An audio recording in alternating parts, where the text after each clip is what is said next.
Saludos para todos. Hoy continuamos con los temas de los tejidos animales que habíamos quedado pendientes desde la clase pasada. Hoy vamos a ver muchos tejidos, los cuales están implícitos en todos los procesos de nuestro organismo y son muy importantes para mantenernos vitales, para mantenernos enérgicos y cumpliendo también funciones importantísimas como es la protección, la rigidez y la estructura de nuestro cuerpo. Para hablar de tejido conectivo, debemos entender que es el responsable de dar soporte, unir y comunicar todos los tejidos de los órganos del cuerpo. Las células de este tejido están ampliamente separadas unas de otras y rodeadas por un medio que puede ser líquido o gelatinoso producido por ellas mismas. Debido a la diversidad de funciones que realiza el tejido conectivo, las células que lo componen presentan diferentes formas y se identifican por la producción de una proteína resistente y con características elásticas, que es el colágeno, que rodea su membrana. Toda esta parte líquida o gelatinosa que se va a hacer alrededor de cada una de las células del tejido conectivo va a ser líquido extracelular. ¿Cómo así líquido extracelular? El líquido que va a estar en la parte externa de la célula y pues que en este caso es producida por ella misma. Aquí nosotros tenemos la celulita del tejido conectivo, está muy separada del resto y en medio de ellas va a estar ese líquido. Además de que está constituida de una proteína muy importante que es el colágeno, que le va a ayudar a la elasticidad, pero el colágeno, aparte de generar esa elasticidad, va a ayudarnos a la resistencia para que no haya rompimientos, para que sea fuerte este tejido. El cuerpo humano presenta varios tipos de tejido conectivo, tales como el tejido conjuntivo, el tejido adiposo, el tejido cartilaginoso, el tejido óseo y el tejido sanguíneo, los cuales los vamos a hablar a continuación. Con el tejido conjuntivo tenemos algo muy importante debido a que este va a estar recubriendo la parte de abajo de los epitelios que reviste las cavidades internas y muy cerca de los epitelios de las glándulas y los vasos sanguíneos. Cuando hablamos de epitelios hablamos también del tejido epitelial, que ya lo vimos en la anterior presentación, en donde estos epitelios van a encargarse de recubrir, en el caso más conocido que es en la piel, recubriendo todos los órganos del sistema digestivo, es decir, que el tejido conjuntivo va a estar debajo de este tejido epitelial y con unas características muy importantes que nos permite tanto que dé elasticidad como rigidez para que dentro de estos órganos pueda darse movimientos pero que no genere laceraciones. Está formado por dos tipos de células, principalmente fibroblastos y macrófagos, organizadas en fibras delgadas poco ordenadas. Acá tenemos una imagen del tejido conjuntivo en donde vamos a estar inmediatamente detrás del tejido epitelial. Esta parte como repintadita es el tejido epitelial, puede ser la parte de la piel, y debajo vamos a encontrar el tejido conjuntivo con sus celulitas un poco desordenadas, no están completamente estratificadas como también lo vimos en el tejido epitelial, solo que en este caso están un poco más desordenadas, pero este es el tejido conjuntivo. Dentro del tejido conjuntivo tenemos dos componentes, los fibroblastos, fibro como de fibritas, blastos de celulita, entonces tenemos los fibroblastos, producen el medio extracelular, como lo habíamos hablado anteriormente. Estas celulitas son las encargadas de generar ese líquido gelatinoso que va a estar alrededor de las células entre ellas que están un poco separadas, ¿sí? Entonces los fibroblastos, esas células se van a encargar de generar ese medio acuoso, gelatinoso, para que ellas puedan comunicarse también, ¿no? Porque este líquido ayuda también a la comunicación intercelular. Pero también vamos a tener a los macrófagos. Y estos macrófagos, aquí como los ven, son los chiquititos, los rojitos rosaditos, que son parte también del sistema inmune y tienen la capacidad de desplazarse continuamente por los tejidos, ingiriendo por fagocitosis, es decir, que empiezan a engullir las bacterias o los cuerpos extraños que no pertenecen al cuerpo, y también células muertas que se encuentran a su paso, es decir, que se encarga de sacar la basurita del organismo. Aquí en esta pequeña imagen nos damos cuenta cómo una célula, un macrófago, empieza a engullir estas bacteriecitas, ¿no? Entonces démonos cuenta de su importante función. Pertenecen al tejido conjuntivo, pero también son parte fundamental del sistema inmune. Se distinguen dos tipos de tejido conjuntivo, el tejido conjuntivo laxo y el tejido conjuntivo fibroso. El tejido conjuntivo laxo, en él predominan las fibras de elastina, una proteína que proporciona flexibilidad. Se encuentra principalmente en la dermis y rodeando los vasos sanguíneos. La elastina es una fibra muy importante debido a que proporciona elasticidad al tejido. En el caso de la dermis, que es la segunda capa de nuestra piel, la primera es la epidermis, la segunda es la dermis y por último la hipodermis. En el caso de la dermis, que está constituida por estas fibras de elastina, es la que permite que la piel tenga esa elasticidad propia. Si esa elastina no estuviera ahí, lo que empieza a generar es resquebrajamientos de la piel, algunos surcos. Por eso a veces vemos en televisión las cremas para la cara, para pieles que están envejeciendo con elastina. Lo que hace es permitir esa elasticidad de la piel.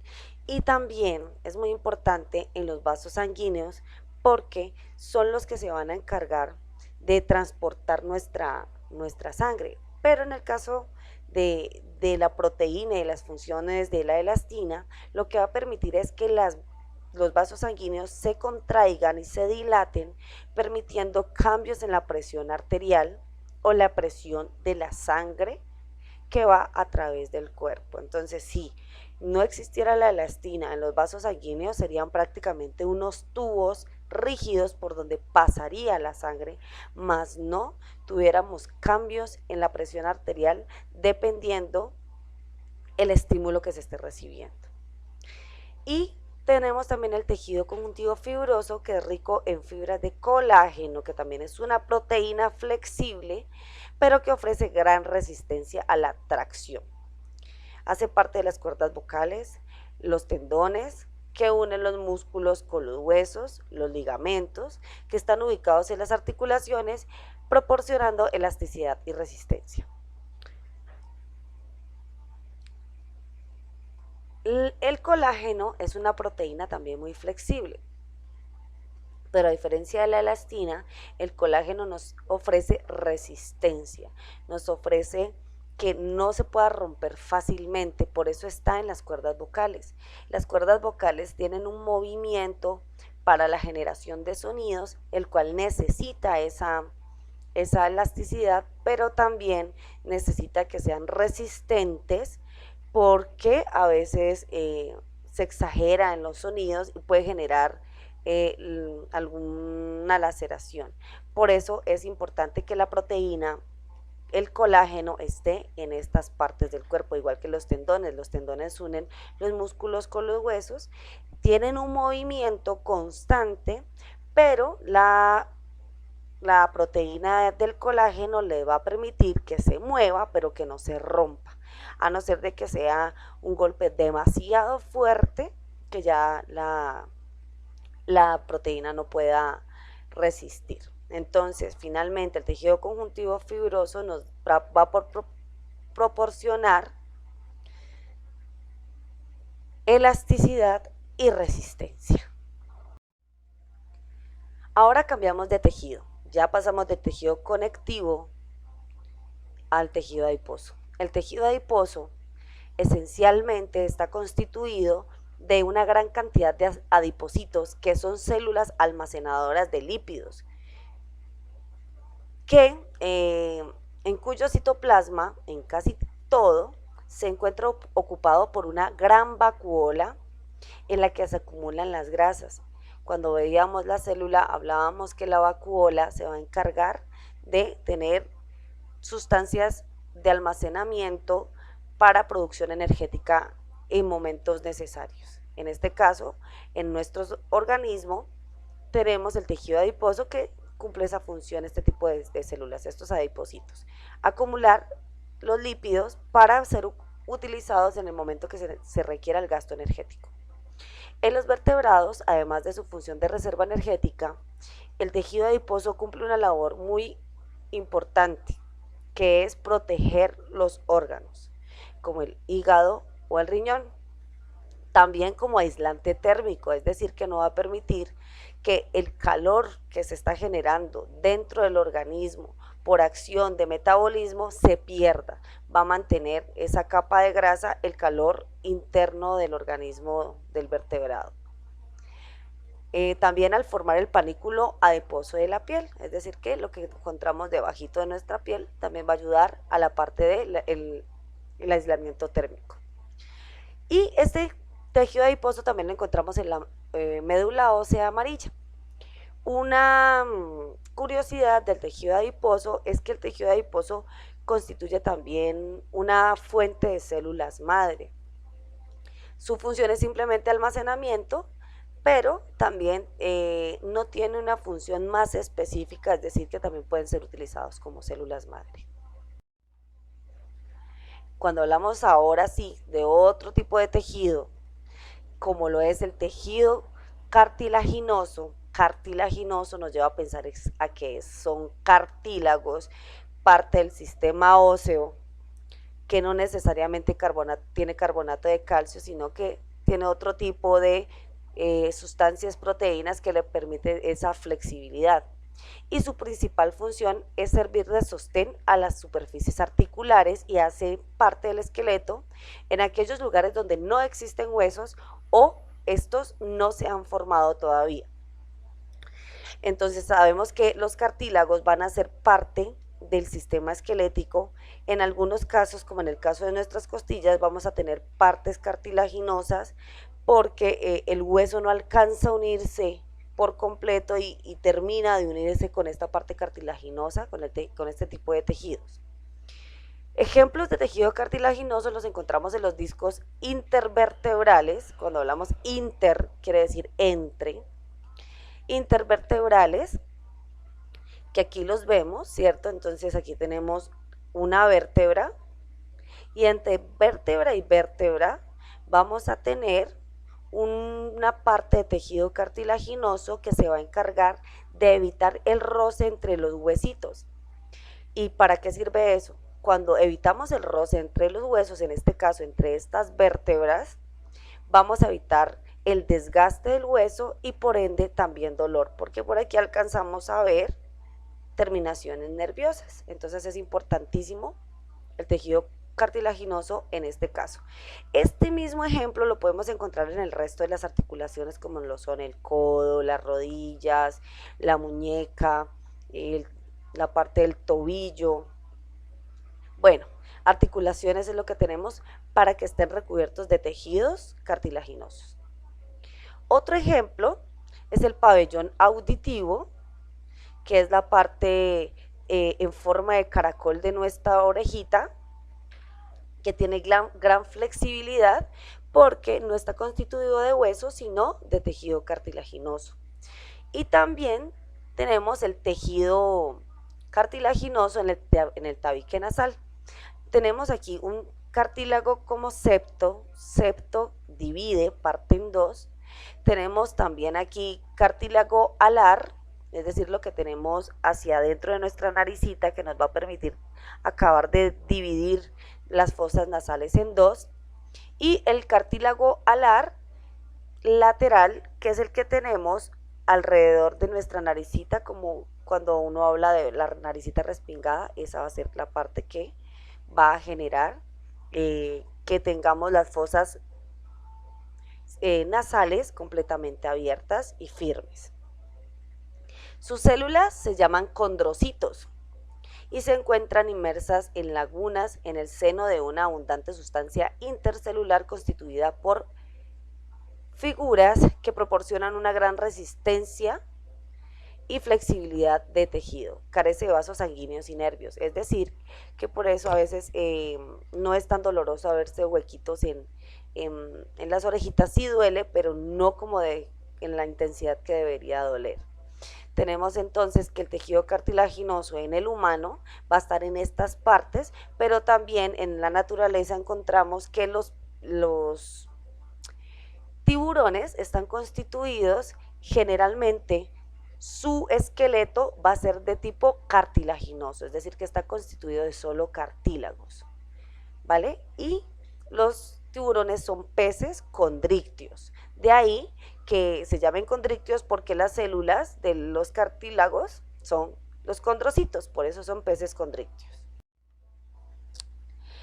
Ahora cambiamos de tejido, los tejidos óseos son muy importantes debido a que se van a encargar del sostén de la gran parte de los vertebrados en los que se forman los huesos del esqueleto.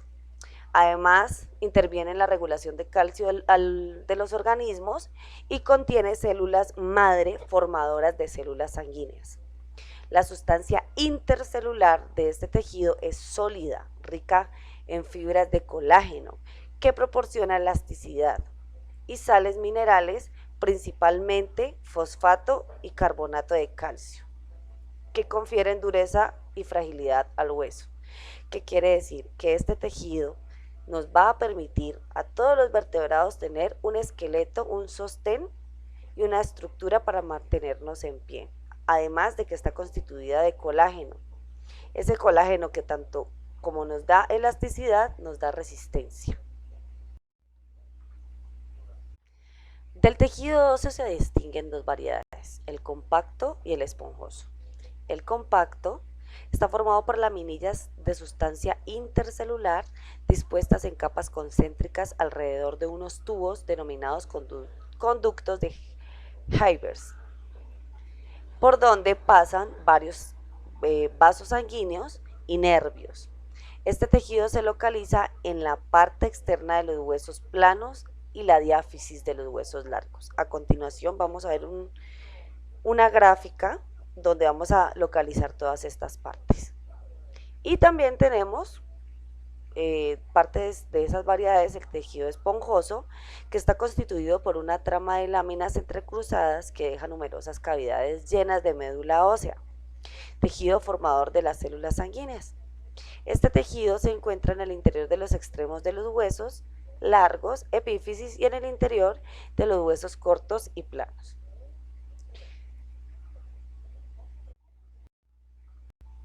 Ahora sí vamos a ver la anatomía del hueso y poder entender un poco más fácil la parte del tejido óseo.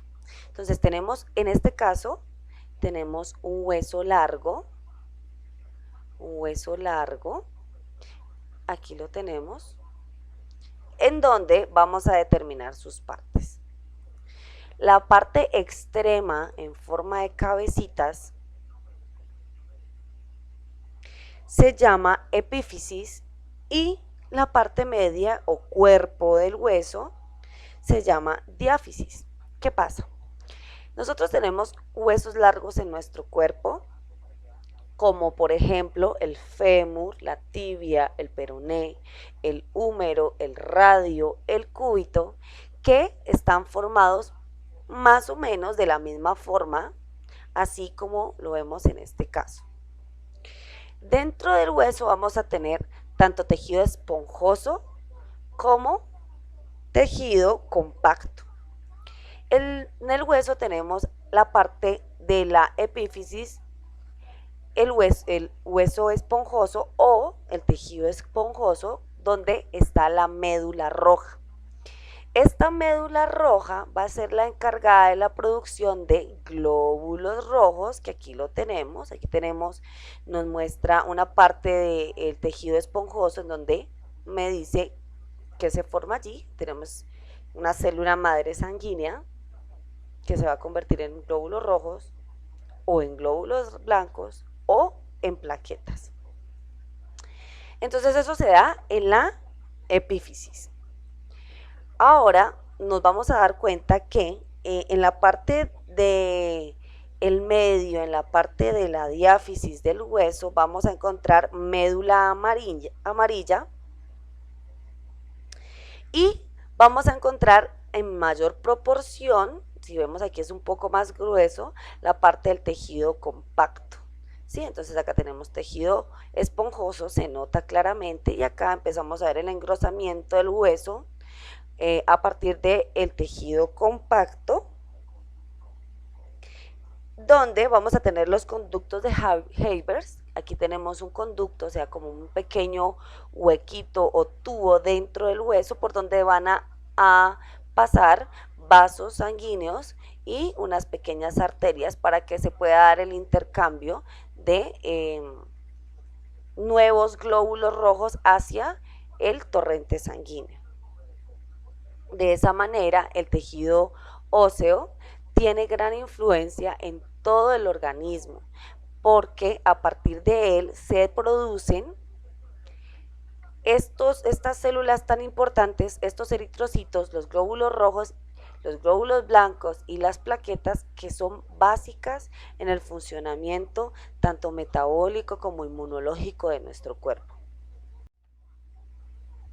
Ahora sí, pasamos a otro tejido del cual hemos estado hablando de su origen anteriormente en el tejido óseo. Vamos a hablar del tejido sanguíneo. Ya sabemos cuál es el origen de los glóbulos rojos que aquí van en movimiento dentro de una arteria. Entonces vamos a ver de qué está constituido el tejido sanguíneo. Se considera como tejido conectivo porque las células que lo conforman se originan a partir de las células óseas madre. Las células que hacen parte del tejido sanguíneo se encuentran suspendidas en el plasma, líquido extracelular que desempeña funciones de transporte y transferencia de calor. El plasma contiene agua, sales, proteínas y 3 tipos de células sanguíneas: eritrocitos o glóbulos rojos, leucocitos o glóbulos blancos y las plaquetas, que lo vimos en la anterior presentacioncita que acabamos de ver cómo era su origen. Entonces, aquí nosotros tenemos a los eritrocitos o glóbulos rojos, que son los encargados de transportar oxígeno a todo el cuerpo y van en este caso viajando por una arteria. Aquí en el caso de los leucocitos ya vemos que no solo van glóbulos rojos, sino también van unas pequeñas celulitas blancas estrelladitas, las cuales son encargadas de atacar elementos que no pertenecen al torrente sanguíneo. Entonces, todo esto que estamos viendo es torrente sanguíneo, ¿no? Que está constituido por glóbulos rojos y leucocitos. Las plaquetas también son células que van en este mismo camino dentro de las venas y las arterias de nuestro cuerpo. Y en el caso del plasma, el plasma simplemente es el líquido en donde van a estar todas estas células. En este momento aquí podríamos decirlo que es de color transparente, va con una corriente en un sentido y estas celulitas no van volando, esas células van en este líquido inmersas, generando paso por todas las arterias y venas que podamos tener. Cambiando ahora, vamos a hablar del tejido nervioso, que está constituida por células llamadas neuronas, que constituyen la unidad funcional del sistema nervioso, y por otras células conocidas con el nombre de neuroglía, que actúan como apoyo funcional estructural y de protección para las neuronas. El tejido nervioso recoge información de los órganos sensoriales, como por ejemplo la piel, que siente todo lo que pasa en nuestro entorno y lo transmite a través de los nervios y elabora respuestas en centros nerviosos.